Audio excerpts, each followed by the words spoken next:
And we're recording this for later broadcast as well. Hello. Hi. Welcome to the gathering of the groups. My name is Corey Williams, and I'm a reference librarian here at the Fayetteville Public Library. And just a couple little housekeeping things before we get started. If after the program you could fill out an evaluation form, we would really appreciate it. They're on the book sale table. Those definitely help us figure out what other programming we should be offering for you, so let us know what you think. Also, when the Q&A portion does start, you'll see these microphones up here in front of the stage.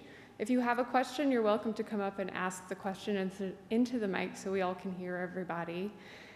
Also, I want to thank Pearl's Books for doing our book sales today. They're at the table right outside that you probably saw. And with that, it's my pleasure today to welcome our guest author, Nate Powell. Nate Powell began self-publishing at age 14 and graduated from the School of Visual Arts in 2000. In addition to the National Book Award, Powell's works have received a Robert F. Kennedy Book Award, 3 Eisner Awards, and 2 Ignatz Awards, as well as other honors. His newest works include a graphic memoir essay, Save It for Later, and Run, Book 1. March won the 2016 National Book Award, making Nate the first cartoonist ever to obtain this award. He shared the prize with Congressman John Lewis and Andrew Aden, with whom he collaborated to tell the story of the civil rights movement as experienced by Lewis. The March trilogy has been hailed as a powerful tale of courage and principle, igniting sweeping social change told by a strong-minded, uniquely qualified witness. To help further explore the issues that March raises, we have with us today Kyle Kellums from the KUAF radio show Ozarks at Large. And now, if you'll join with me in welcoming Nate and Kyle to the stage. Thank you. This is somehow different from the last time we did this. I can't put my finger on it. What a wonderful space. Nate, thanks so much for being here. Happy to be here. I want to preemptively say, this is my first time to do anything social in a year and a half, so bear with me, and thanks for putting up with any awkwardness. Ditto. All right, I have so many questions. I have read March 1, 2, and 3 between getting ready for this and when they first came out, probably 15 times each. I just love these books. And I'm glad you haven't done something for 15 years, because maybe I'm gonna ask a question that you haven't been asked for, or 15 months, not 15 years. I know people are interested. How did this unique collaboration come to be? You bet. Well, the backstory, the origin of March begins a couple of years before I got on board. So Andrew Aden, in addition to being co-writer, was a staffer for Congressman Lewis from early 2007 until Congressman left us in 2020.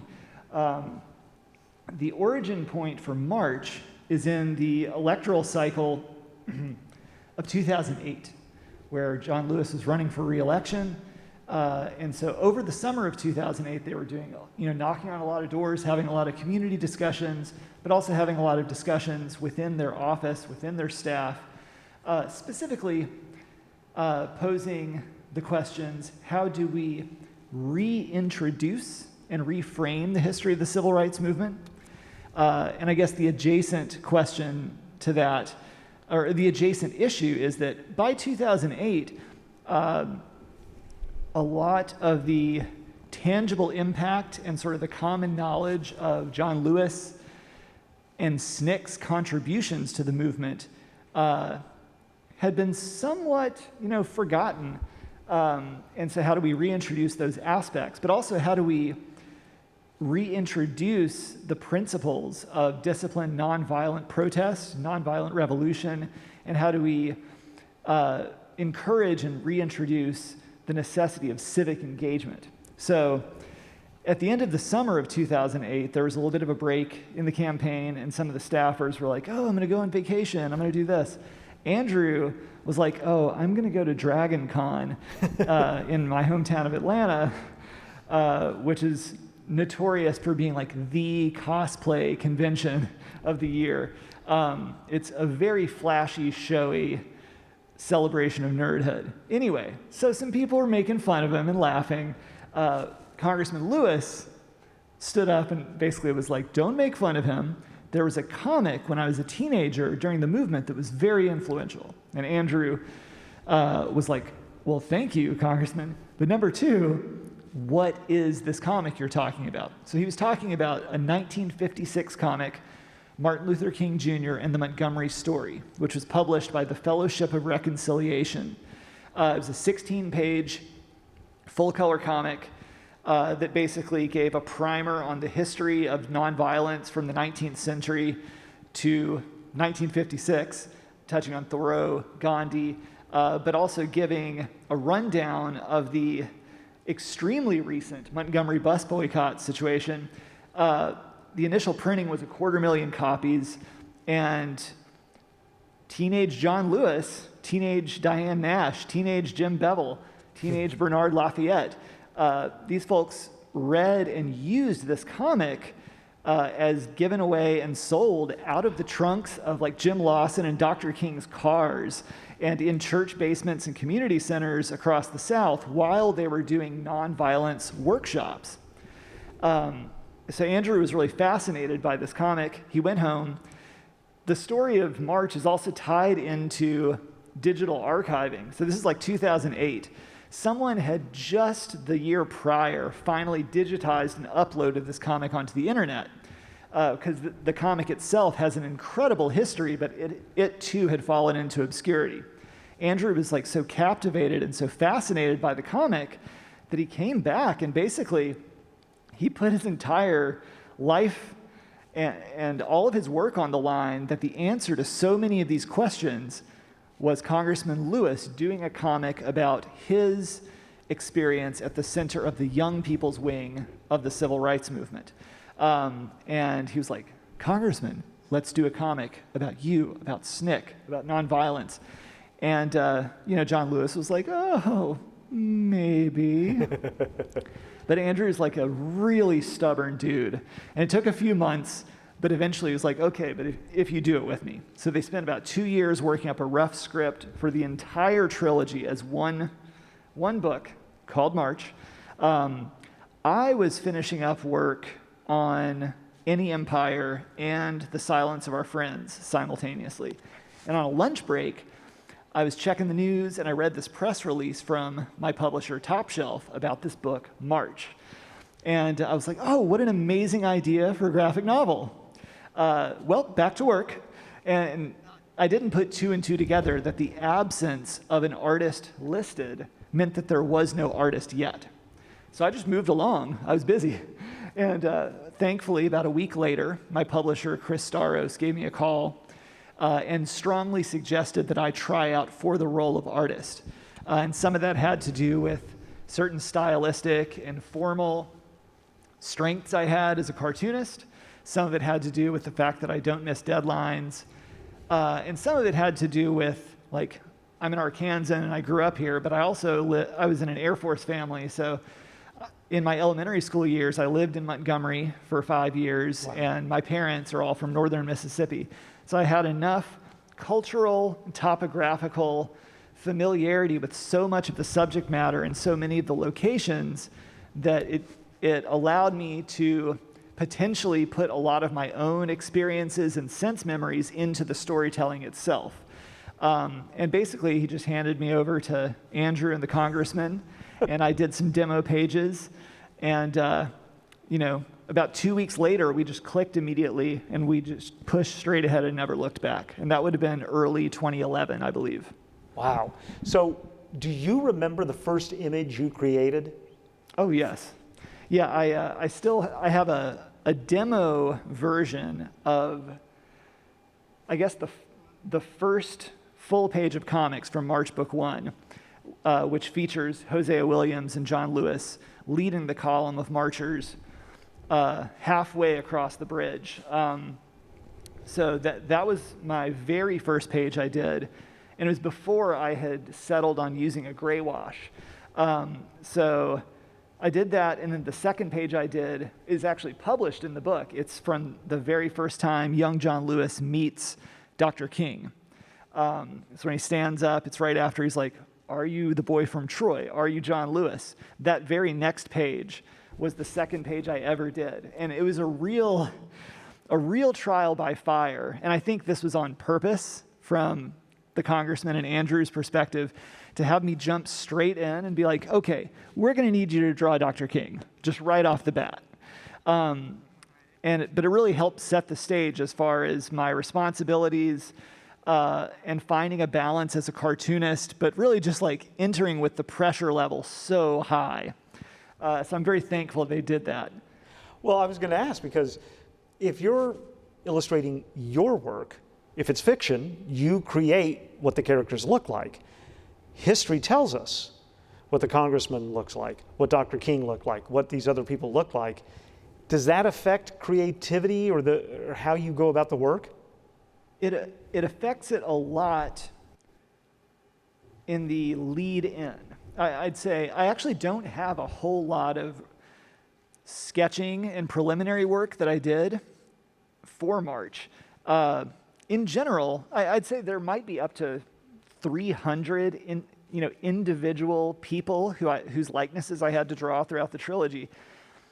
But for the core 20 or 30 people whose likenesses I had to get down, what worked best for me as a cartoonist was doing sketches off of photo reference very early on until I sort of developed my own visual shorthand for what that real historic person would be as a character in the comic. But once I developed that shorthand to express them as a comic character, I tried not to lean on photo reference too much. I think some of the early issues were like, one of the things I wanted to be wary of was I knew exactly what would turn March into a dry nonfiction comic.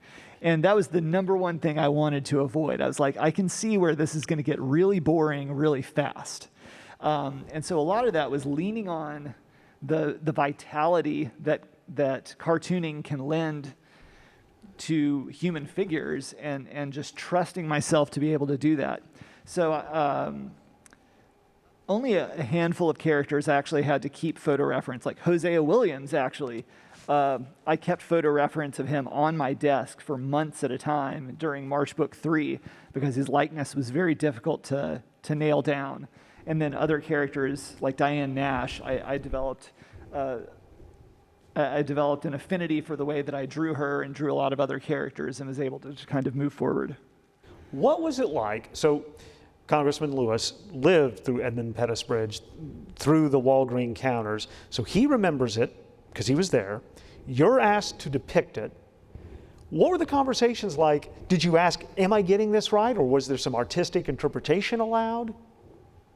That was a process which was very in-depth, but it changed over time. It actually got much more meticulous as the trilogy went on. I guess in the more general sense, when you think about this as being a trilogy of 3 books that were made between 2011 and 2016, the subject matter and the account that's in March Book 1 involves John Lewis's memories and experiences from age 4 to age 20. And it's important to recognize that even during the local Nashville sit-in demonstrations of 1960, there still wasn't a large media presence. So there were plenty of photographs and plenty of video that I did look at and used all the time, but it was nothing compared to documentation between 1963 and 1965. So a lot of the narrative and a lot of the specifics within March Book 1, I had a lot more leeway because it leaned more on memoir. It leaned more on the subjective memories and experiences of young John Lewis. And so, yeah, in March Book 1, to be inside Woolworth's in downtown Nashville, the interior of that Woolworths is and was no longer standing. So I did go by, like at the time in which I was drawing it, we weren't touring and traveling a lot in person. So I was having to run messages back and forth to the congressman through Andrew to get detailed information. And other components, I would have to make a best guess. Everything changed once March Book 1 came out. And what happened basically was that not only was March being used, in English class, but it was being used as history in history class, and it was being used in social studies classes. And that seems kind of like a no-brainer, but for a comic book nerd making their comics, being so in the thick of it, it was a real wake-up call. As soon as teachers started coming up to us a few weeks afterwards, like, oh yeah, I'm a history teacher, and we're using March Book 1 in my American history class, Andrew and Lee, our editor, and we had to be like, wait a minute, how do you keep a history book in history class? What are the guidelines? What are the parameters? And I mean, I'm sure we will be getting to this a little bit later, but by fall 2013, it was so obvious that we were headed to the point where we are right now in 2021, that we recognized that not only for March to be taught as history, as being a nonfiction first-person historical account, it already had a vulnerability by virtue of being a comic. So we had to fight for the legitimacy of our work because it was comics. But increasingly, as March became the preeminent means by which an entire generation of young people learns about the history of the civil rights movement, that battlefront has expanded so that challenges to March itself aren't about limiting March's access within schools. It's about limiting the civil rights movement being taught in schools. So by 2014, we knew that that's where we were headed, and we had to tighten up our accounting of a lot of the moments within the March trilogy. So by March Book 3, we knew that we had to, as best as possible, make March bulletproof. So as far as I did a lot of incidental background dialogue and chatter. I do it in all of my books, but I did it a lot in March Book 1 to fill in a lot of crowd noise and sort of get a feel of public sentiment surrounding these protesters. By March Book 3, we made a policy within ourselves that if we don't have documentation that someone said something, we cannot put it in the book. Because we did not want to face these just frivolous, extraneous challenges to the veracity of March. And so we had to sort of change our storytelling style. So going back around to the beginning, a lot of it is blocking and doing choreography for a movie or something. You go into the space of the Pettus Bridge and the road on the other side. You go into the space of the Woolworths in downtown Nashville, and you try to function within the reference material you have so that you're actually documenting something in a true way, but you try to work around your limitations so that you're still free to express yourself as a visual storyteller. I imagine you got a pretty good perspective on watching classrooms deal with 1619, critical race theory, and legislators across the country who are objecting. Yes. I think America at large is reacting and becoming aware of this pushback in the past, 6 to 8 months, because it has been chosen to be put on the plate of social and political conflict. It's been chosen to become a flashpoint. But yes, the first direct experience we had was in the late summer of 2014. I guess this shows how I was at that point early on in doing March, I was coming from a different perspective and had not yet caught up with the long-term vision that Congressman Lewis saw and that Andrew saw as well. So I live in Bloomington, Indiana, the Fayetteville, Arkansas of Indiana, and I was at my local comic shop, and the owner was like, oh yeah, hey, I gotta tell you something. There was this middle school librarian who came up from southern Indiana to buy some books for school, and she was there for a 3-day weekend, and I was helping her out and stuff. Basically, by the end of the second day, she had never mentioned or picked up a copy of March Book 1. She came in the third day, and so the shop owner was like, oh yeah, have you heard of this book, March, blah, blah, blah.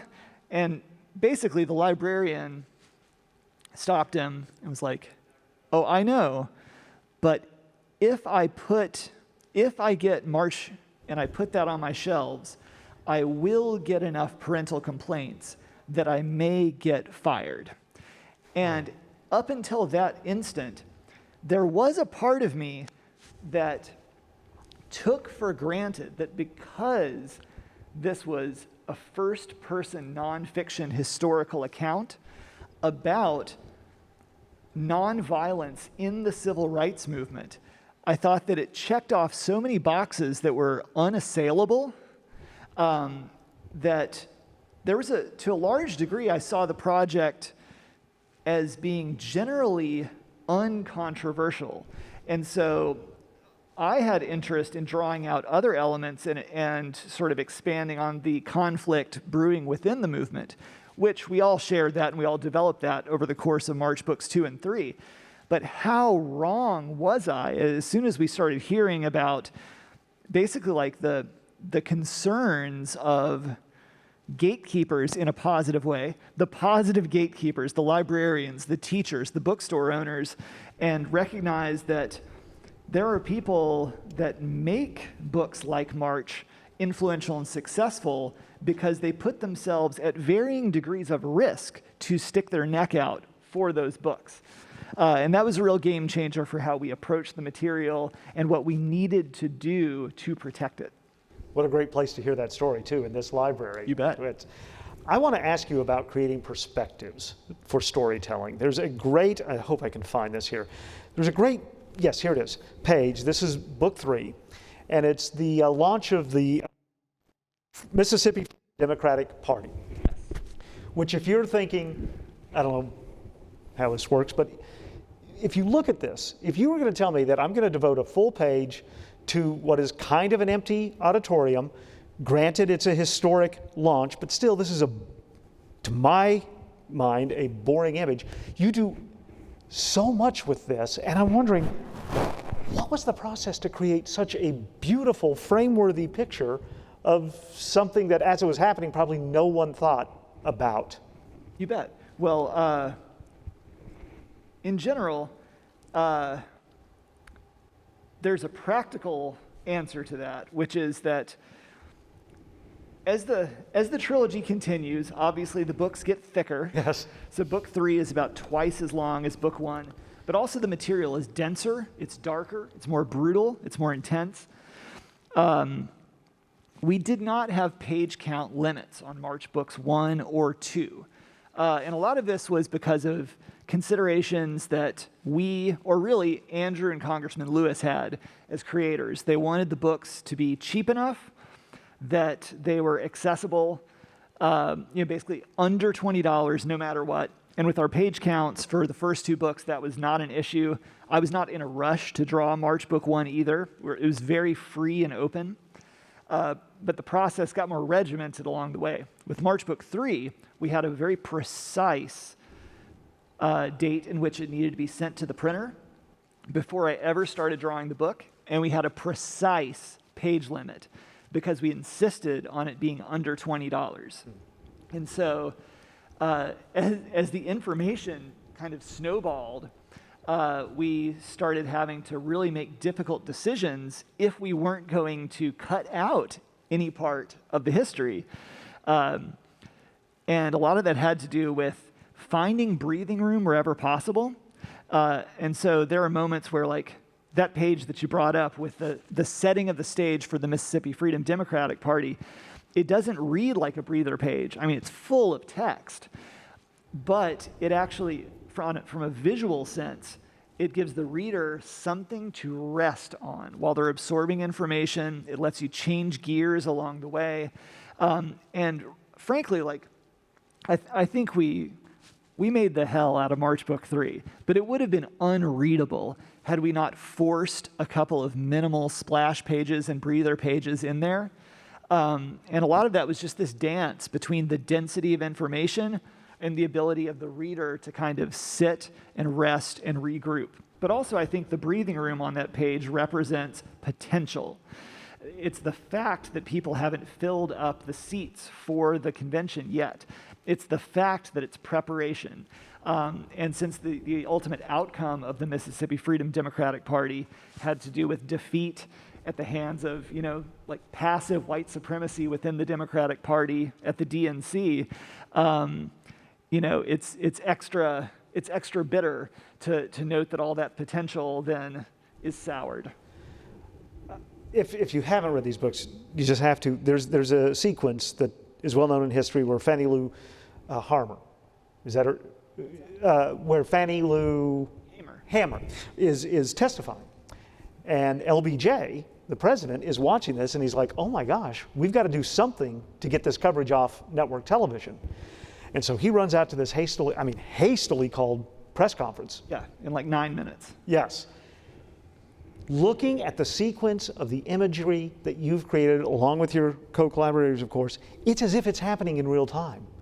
And how difficult is that to do, to give us the urgency through the page?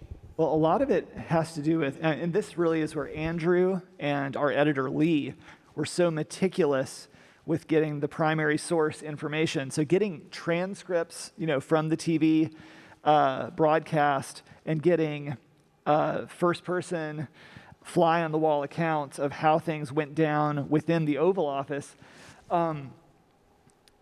It's interesting because that exchange probably takes up 5 or 6 pages. And so when it's virtually all dialogue, back and forth. It's very chaotic and very loud. As a general rule of thumb, if you're reading live action in a comic, you can count on one page generally filling up about a minute of your time. And so yes, you're correct. It is very much in real time between when Fannie Lou Hamer begins her testimony and when LBJ butts in to be like, oh, special announcement on all the networks. Today is the 9-month anniversary of the assassination of President Kennedy. I just want to fill up time to reflect on that until Fannie Lou Hamer's testimony is over. Which is precisely what happened. Yes. That's a good example of the difficult decisions we had to make just on a storytelling level, recognizing we were going to eat up a bunch of space because it was important to build up this heightened drama and show the chaos in order to show the mainstream resistance, even from sympathetic ears like President Johnson, but to show the resistance to the power of the movement at the time. And so, yeah, like the density in other areas is to make way for such a dramatic, fast-flowing scene. The responsibility that you and Mr. Aiden had with Congressman Lewis's life, I can't imagine as you're creating this. Did you have conversations, the three of you, about the sheer responsibility of telling this story? I don't think we really explicitly focused or really commiserate. I mean, Andrew and I have certainly spent Right. years propping each other up and commiserating about that and how to do our best work and how to protect the legacy of John Lewis's story, but also how to protect the legacy of the movement. But with Congressman Lewis concerned, a lot of it was by developing trust early on. Like the public persona of John Lewis is who John Lewis was. And I'm very thankful that he was someone who immediately put me at ease someone who does not make assumptions preemptively, and someone who gives you space to try, fail, try. But especially during more difficult passages or when I really feel the pressure of getting it right, I would really, or even questioning my own role as the artist to make this happen, I would repeatedly have to come back around to embracing that John Lewis chose me to tell his story through his eyes and in his words. He chose me to do that job. And so a lot of the anxiety that would come with, the pressures and responsibilities of the job is really, so much of that is, just kind of like trying to make it about me. And so it was a really good centering thing to be like, this is not about me. This is about me doing this job the best that I can do it. It's not like, who cares how I feel, but Right. Yeah, who cares? This is the job I signed up for. It has nothing to do with me. All right, and we do have microphones up here, so if someone has a question, I've got many, but I don't want to take them all. So if I see someone with a microphone, I'll know that you've got a question for Nate. When I was a kid, there was this line of comic books called Classics Illustrated. Oh, yeah. All right, so they would take Moby Dick or Tale of Two Cities, and they would, I guess the idea was make it more palatable for an 8 or 9-year-old like me. It's like Dell or Charlton Comics. Yeah, Charlton, I think, right. The one thing about those is it was very formal artwork. Beautiful, detailed, but it felt still away from me, like I was detached. This is anything but. This is warm, this is welcoming and takes you in. And is that something you consciously think about? Because you want this history to live with an 8 or 9 or 10-year-old reader. Do you think about that? Yes, actually, Classics Illustrated was sort of at the forefront of that concern I was talking about that was early on, about what would make this a dry nonfiction account of history. So a lot of those were done during the 1950s and into the 60s. So they were done in what's known as the Silver Age of comics, which produced such beautiful, graceful work, but was really defined by using a 6-panel grid with a lot of regularity, with caption text at the top of every panel, with text first, then image. And so this is where we're about to get into some Marvel Comics business here. This is really where Jack Kirby, Stan Lee, Steve Ditko helped destroy that dominance of text. I mean, not completely, but really helped make more of a dance between word and image in comics in the 1960s. Martin Luther King and the Montgomery Story was made in 1956, and it's just such a beautiful, graceful book. But at the same time, it is very much a 1950s house-style book. Those were basically just examples floating around where I knew that if one reason why I was lucky enough to draw March was because of my storytelling style, I needed to embrace the way I already drew comics instead of trying to make March something that was not the way I would already do a book. So particularly in March Book 1, because so much of it is of subjective experiences and is of sensory impressions and sense memories, that's my wheelhouse anyway. Most of my solo books, most of my fiction work is really focused on an intimate perspective to someone's very subjective experiences and perceptions. So once I realized that, yes, it was possible and appropriate to step into young John Lewis's shoes and look around his world through his eyes, I would naturally draw comics in the way that I had, in a way I had developed over many years. And it helped that when I was, a lot of this starts when John Lewis is 6. And when I was reading his memoir, Walking with the Wind, 20 pages in, I was so struck by the gravity and intensity with which he viewed the world around him. And one reason was because when I was 6, I viewed the world with precisely that same level of gravity and intensity. Also, like the ditches and woods and stuff where I used to play were a quarter mile from one end of the old Troy Highway, and his house was on the other end of the old Troy Highway, 47 miles away. But I felt this, there's a sense of time travel. Like, I know what grass is there, I know what trees are there, I know what the road and the dirt are gonna look like. It was just a really optimal way to ease into someone else's shoes. Is it at all difficult to draw violence or someone using a racial epithet against someone that you know was real or someone you may have met? Is that a challenge to draw? Yes. It takes its toll. It's interesting. I guess to talk about the physical violence first. Again, this is something that I didn't think out fully before I started drawing March Book 1. And this includes, I did a book immediately before March called The Silence of Our Friends, which is also mostly a nonfiction account of the writer's life as a kid outside of Houston in the mid-'60s against a backdrop of a chapter of civil rights movement history. And a lot of the same issues and themes are approached. That was different, however. I wasn't holding myself as accountable to the reference and research I should have been, which I was later for March. But as a comic book reader, like as a comic book nerd, I'm really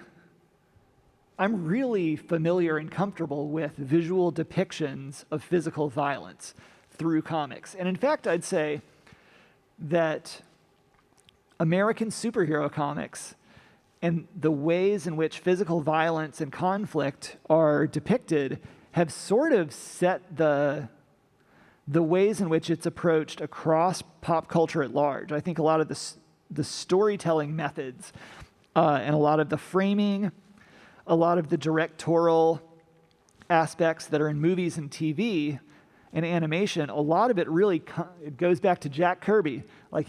So much of it just comes from mid-century American comics. And I took so much of that for granted until finally there's a real person and a real face at the other end of that fist. And so ultimately, it was one of these things where, I would develop physical repulsion at having to draw a lot of acts of violence. And I'd spend a lot of time thinking about, some of the more disturbing moments. And thankfully, I think that process really resensitized me to depictions of violence. And a lot of that coincides with becoming a dad and the ways in which your brain changes in parenthood. And so around 2012, I started losing my appetite for my beloved horror genre in movies and TV. And a lot of that initially was due to parenthood and changes happening in my brain, but the door really closed on it doing March books 2 and 3. And a lot of it is again, I've got a job to do, and so I need to find ways to get it done, but I also need to listen to my own voice. If I'm being horrified and repulsed by this act of violence on the page, even though I'm directing it, I know what I'm doing and I'm making it happen, then I'm doing something right because I'm reintroducing the repulsive nature of violence, particularly coming from the context of not even realizing how desensitized I was to its depictions throughout my entire life. And so, every time that I would get that feeling, what I would take away from it was that, there are certain parts of March which, if I do my job correctly, should be taken as horror. And so there are moments in particular, the Montgomery Greyhound bus station massacre riot in March Book 2. That was very difficult to draw. And a lot of it is like, reminding myself of my place, like how difficult, like if I think it's difficult to draw, like who am I to even express that when I'm sitting here in 2013 in my cozy chair drawing it. But it sort of like reactivates this very human perspective on not only the victims of violence, but the perpetrators. One of the panels that messed me up the most in drawing March was from that scene in Montgomery in March Book 2. There was a 3 or 4 year old boy who was there with his parents attacking the Freedom Riders. And Jim Zwerg had already been knocked unconscious by the dad, but the dad was holding unconscious Jim Zwerg's head between his knees, and mom and dad were encouraging their 4-year-old kid to scratch and claw at his face and eyes. And as I was like powering through and drawing the sequence, like you can't help but to think, who is this kid? This is a real kid. These are his real parents. Like this kid was born in 1958 or 57. This kid would be in his early 60s now. Be like, he might no longer be with us. He's probably still alive. So if he is, then you're like, what does he remember of this moment? Has he blocked it out? If he hasn't, what has he carried with him? What does he remember about his parents? And what does he remember about his parents in the context of this moment? Does he, carry a lot of stuff, a lot of baggage against his parents, or does he not? Like, there's no way, and it's kind of inappropriate to like pry further to get to any answers about that. But it's just horrifying once you recognize that this 3-year-old, this 4-year-old is somebody who's still with us out there today. In March Book 1, when we're getting to the murderers of Emmett Till being let off the hook, and then because of double jeopardy laws, confessing to the murders in an interview for Look magazine, I was doing my own backup research outside of the research that I was given, and then I realized that one of the 3 murderers owned an auto garage in a town in Kentucky where my wife's extended family lived, and that he was 96 years old at the time. But then it was just horrifying to recognize this guy's still alive. I can find his business. I know where his business is. I know the town already where he lives. And he definitely 100% murdered this 14-year-old kid and got away with it publicly. These are the moments where you just have to kind of pet your cat and eat a snack, and then just recognize, it's been a long process of figuring out care practices to be able to do the best work you can do. These are fantastic books. Anything that carries his name is worth reading. There's one that's set in the Ozarks, Come Again, which is a fantastic novel. I do want to quickly ask you about one that you told me just a few minutes before we came out here that you're working on. Yes. I'm working on a couple of books at once right now, but importantly, what I feel is, after finishing the March trilogy, Save It for Later then sort of consolidated a lot of my nonfiction storytelling and allowed me to make a lot of an account of the last 5 or 6 years of our lives through the lens of parenthood and community mindedness and activism and being wrong and trying to do the right thing. But moving back into a nonfiction historical framework, I have been working on a graphic adaptation of James Loewen's Lies My Teacher Told Me, which was originally published in 1995, and it's had several other editions. It sold millions of copies. In a nutshell, it's about how history textbooks are written or miswritten, and how information gets lost, how authorship is erased, and basically how history has become something that's not only inaccurate often when taught in schools, but something that's boring and unengaging. So it challenges a lot of incorrect notions, like just inaccuracies in history that is taught at the high school and college levels, but also it gets to the core of like why history is often such a hated subject by a lot of students, and ways to re-engage students with history through the books. It's a book of, questions and answers, problems and solutions. Unfortunately, James Lewin, the author of those books, passed away last month. So I have been working hard on it. I've penciled the book, and I'm about to start inking it. But it's been a real heavy couple of months. Jim was, I was supposed to meet him for the first time this November, but we talked on the phone a lot, and it's just like an amazing spirit.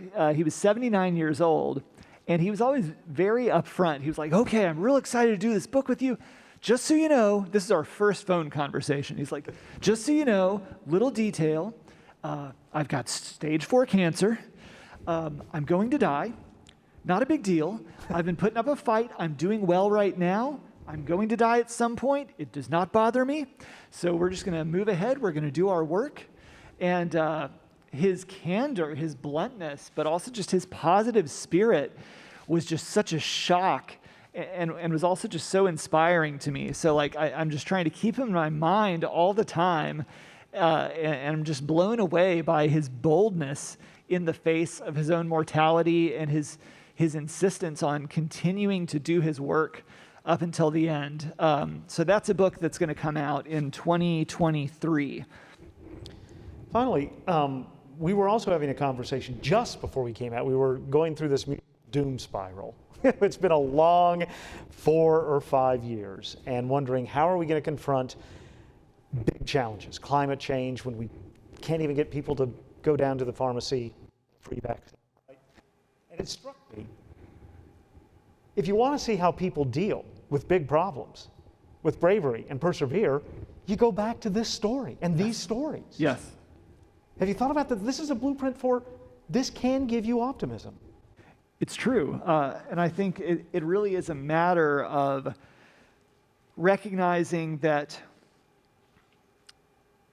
even though this is sort of a balance, like as Andrew would always say, he would always quote Battlestar Galactica in the context of March, and he'd be like, in the words of Battlestar Galactica, this has all happened before, this is all going to happen again. But recognizing that while we find echoes, and as Congressman Lewis would say, like there are forces trying to push us back as a society. We are not going backwards, but recognizing that the forces which are trying to regress society and regress the cause of democracy, regress our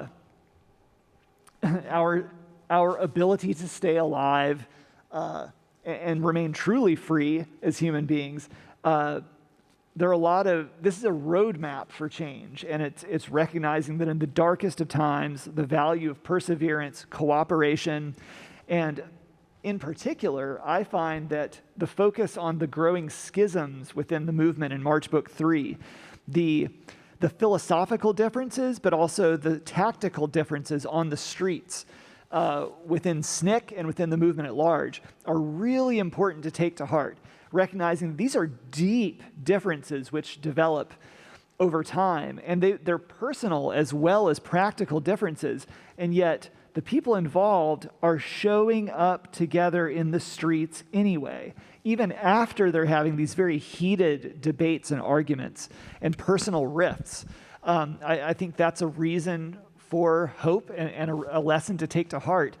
But it's also really important, like, one thing that to speak for all of us involved on this book, one thing that all of us want to caution people about is, like, anytime you sort of hear that pushback argument of like, oh, protesters today, back in the day, people would dress up nicely in suits and they would march in an orderly way. And yes, all this is true. We'd be like, it's very easy to fall into a very limited mainstream account, a condensed, flattened account of a very dynamic, very complex, much messier civil rights movement than the movement that you remember. That was the reason March was made, was to destroy that flattened misremembering of the movement. But when you hear the sort of counter argument of like, what's been happening for the last couple of years is nothing like the movement because, of people blah, blah, looting and burning things, people being violent. Well, number one, that's always been happening. Number two, that's the reason why that pushback counter argument is made is because of the flattening and oversimplification of civil rights movement history.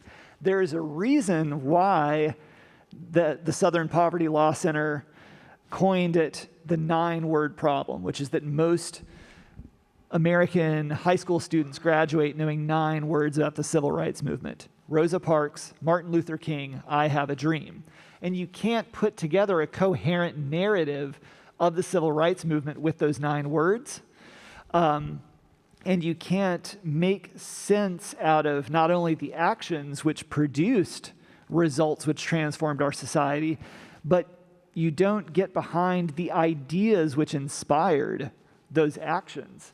And so we try to, whenever we can, embrace people. We try to embrace people learning and understanding and growing with the complexity, with the failures as well as the successes of the movement. I think in particular, in March Book 3, the 1964 Mississippi Freedom Summer and the massive challenges and the violence, the murders, the arson that they faced at the hands of white supremacists, both in the Mississippi government and municipal governments and from the hands of armed militias, as well as from within their own organization with rifts and schisms occurring, that should really be taken to heart, learned from, and applied. Like, we are not going to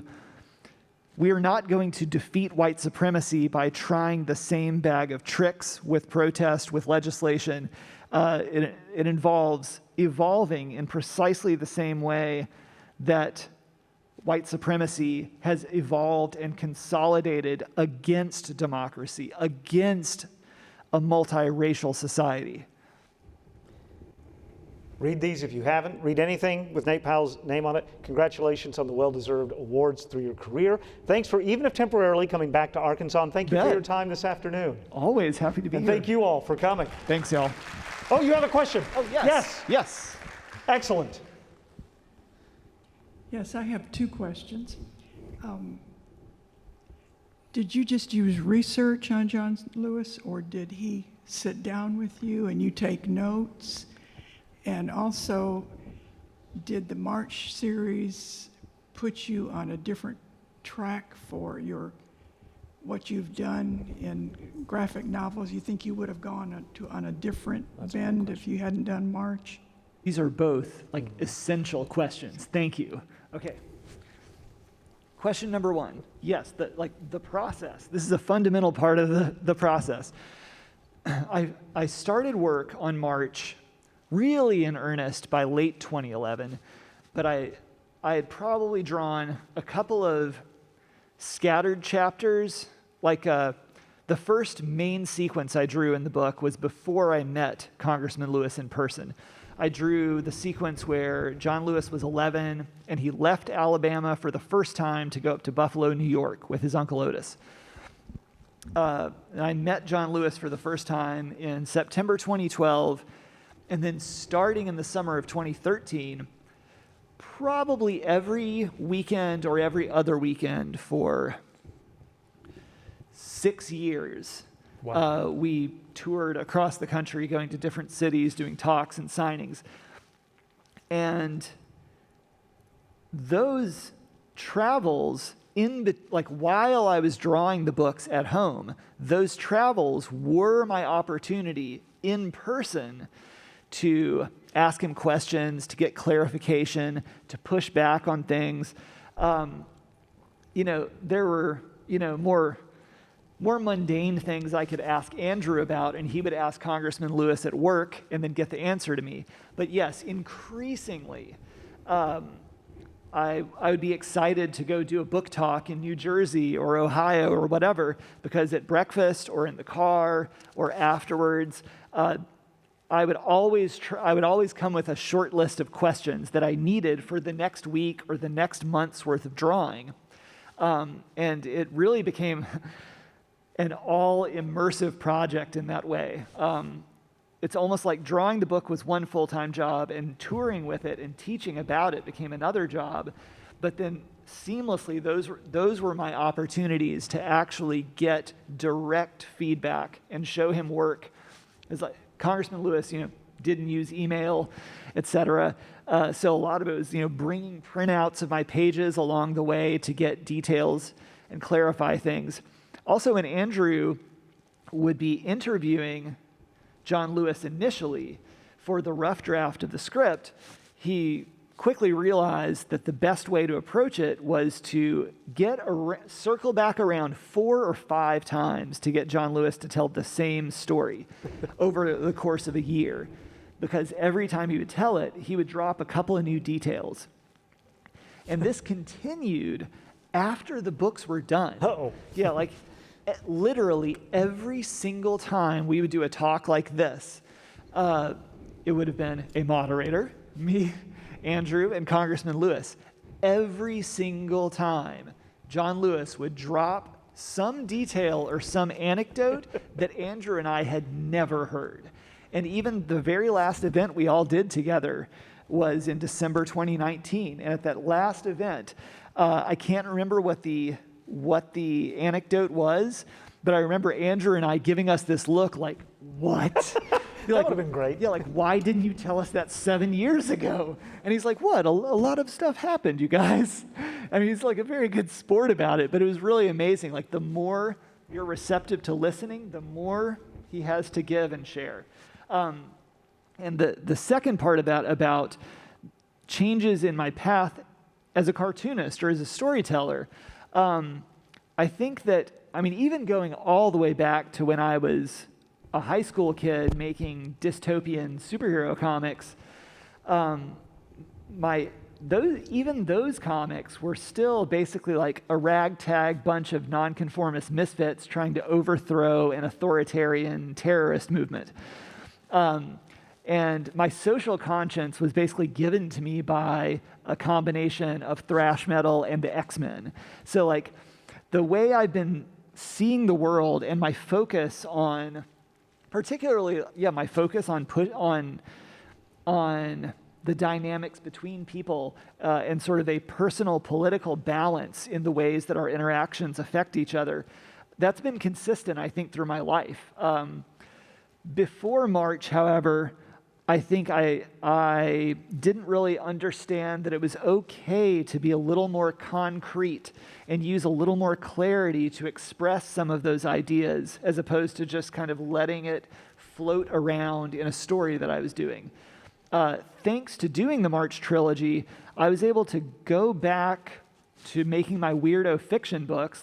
Come Again was the first fiction work I did after March, but I was able to approach it with just enough increased clarity and concreteness that I could get even further out there, but the books would hold together better. And so there's a real, some of the nuts and bolts of getting you from point A to Z within the content of March was something that was like getting to go to art school all over again. Subject matter-wise, to use my newest book, Save It for Later, as an example. I started work on Save It for Later in early 2018.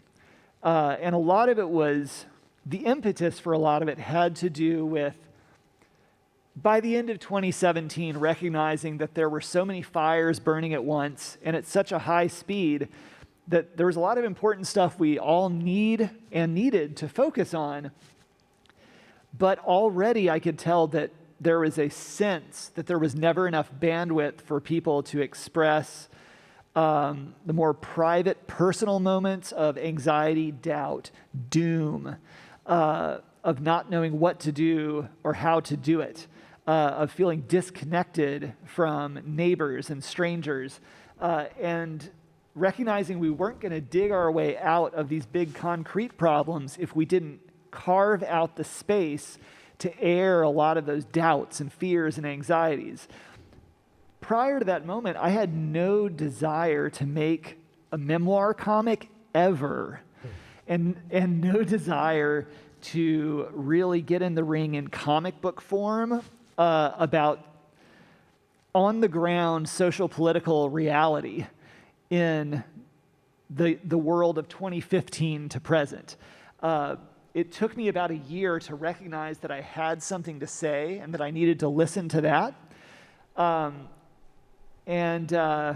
feel like doing March gave me enough courage to realize I could try it and maybe fail at it, but it was worth trying to crystallize my thoughts on the comics page, which wound up being one of the biggest things that allowed me to kind of keep it together so that I could show up on the streets in my community, so that I could, help teach my kids at their level about how to recognize a lot of what was going on and how to stand up at their level in the world around them.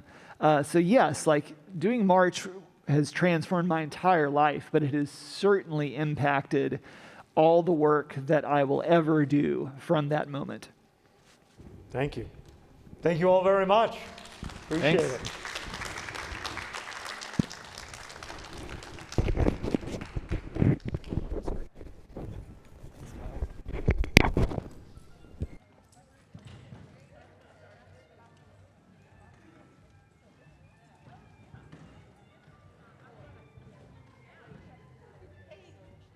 May I ask my question?